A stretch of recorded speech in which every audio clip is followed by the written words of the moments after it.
La tipología victimal parte de dos clases genéricas de víctimas que se subdividen en 11 categorías más frecuentes o de mayor riesgo de victimización, un hecho que permite distinguir entre víctima nata y víctima hecha por la sociedad. La primera clasificación pertenece a las clases generales, que constituye a las víctimas especialmente vulnerables, las cuales se van a detallar a continuación. Los niños. Se destaca por su debilidad física, inmadurez e inexperiencia, estando en un proceso de formación biológica y mental, lo cual no tienen la capacidad de resistencia corporal, intelectual ni moral para ponerse en igualdad de condiciones a un agresor adulto. Por esa razón, los niños pueden ser víctimas de delitos sexuales, trabajar en condiciones precarias e incluso como instrumentos en organizaciones criminales. Las mujeres. Los agresores utilizan a estas víctimas para cometer delitos de naturaleza sexual, que se basa en violaciones sexuales que concluyen con la muerte de las mujeres, y también delitos contra la propiedad o infracciones violentas. Los ancianos son especialmente víctimas de delitos contra la propiedad. Los débiles y enfermos mentales poseen un grado elevado de victimización. Como lo menciona el autor von Hetting, menciona que el 66% de hombres muertos de forma dolorosa o violenta eran alcohólicos, ya que los intoxicados son víctimas fáciles de cualquier clase de crimen. Y por último tenemos a los inmigrantes, las minorías y los tontos. En cuanto a los primeros, su principal problema radica en la dificultad que tienen para adaptarse a una nueva cultura. Eso les lleva a sufrir situaciones extremas de victimización. Asimismo sucede con las minorías, las cuales suelen ser víctimas de prejuicios raciales y políticos, ya que no poseen la igualdad de derechos que goza la mayoría. Y por último se encuentra la clasificación de los tontos o personas con escasa inteligencia. Como menciona el autor, son víctimas innatas. Por otro lado se encuentran los tipos psicológicos, como por ejemplo el deprimido. La depresión es una actitud emocional que se expresa por sentimientos de inadecuación y pérdida de la esperanza. Además va acompañada por una general disminución de la actividad física y mental, lo cual una persona pierde toda la capacidad de iniciativa, se torna sumisa y apática, por lo que se vuelve susceptible de convertirse en una víctima. El ambicioso. Esta persona está movida por un deseo de lucro y avaricia que lo hace fácilmente victimizable. El lascivo. Suele aplicarse a mujeres víctimas de delitos sexuales que presuntamente lo han provocado. El solitario. Aquellas personas que no solo buscan dinero y bienestar económico, sino también compañía, amor y felicidad, motivo que les hace bajar sus defensas y ser más propensos a ser víctimas de robos y estafas.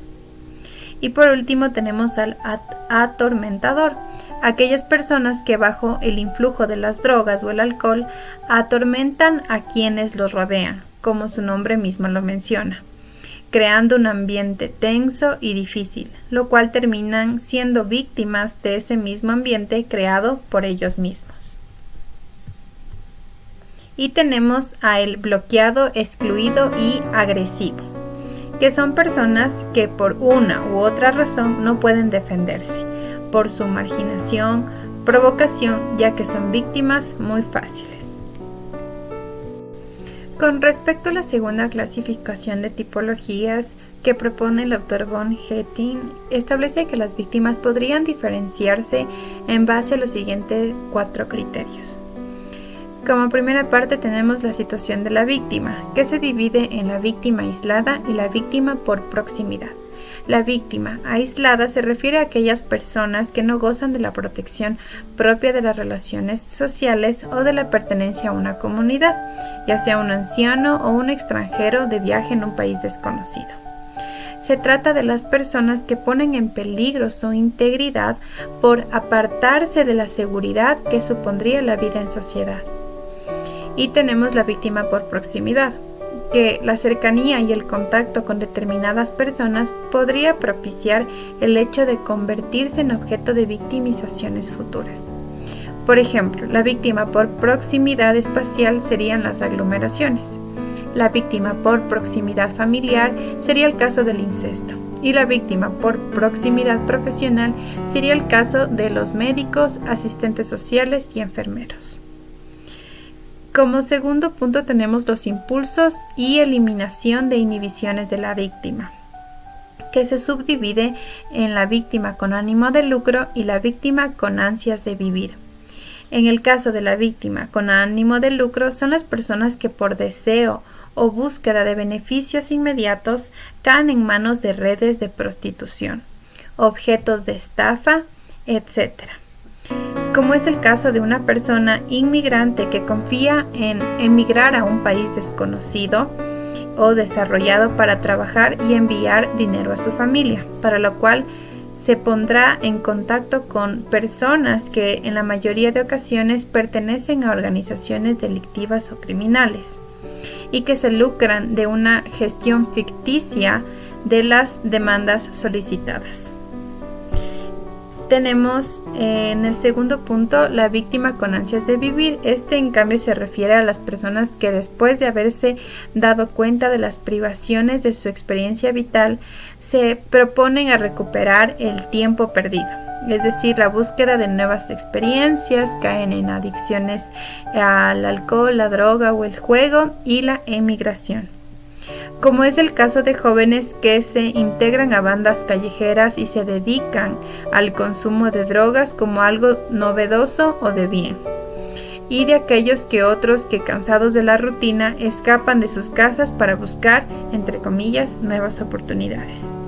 Por esa razón se puede identificar como una víctima, todas las mencionadas, de tipo social, en la que en un momento preciso desencadena o fomenta una respuesta de escape a su modo de vida habitual, o como una necesidad de evadir de la cotidianidad. Entre las víctimas con resistencia reducida se encuentra la víctima por estados emocionales. Se destaca la víctima que resulta de estados emocionales intensos, como lo que es el miedo, odio o devoción, que pueden llevar a acciones sancionables y aumentar la vulnerabilidad de la persona afectada a sufrir los efectos de un delito.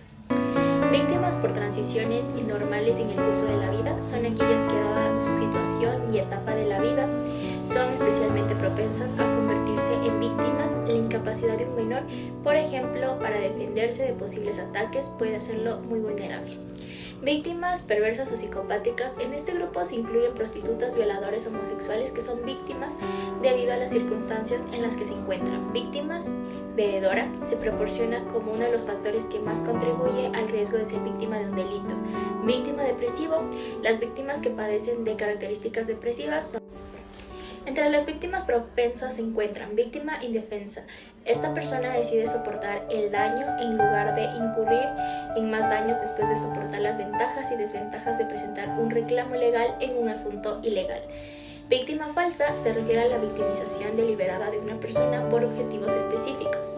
Víctima inmune se reconoce que algunas personas son menos vulnerables a los ataques de personas debido a su profesión. Víctima hereditaria, aunque esta categoría aparece directamente incluida, el autor hablará muy poco sobre su definición de manera clara.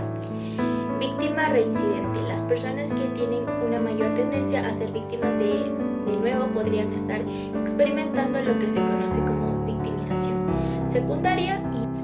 En conclusión, podemos decir que la tipología es criticada por no clasificar exhaustivamente a los sujetos, pero es útil para identificar los que tienen mayor riesgo de victimización.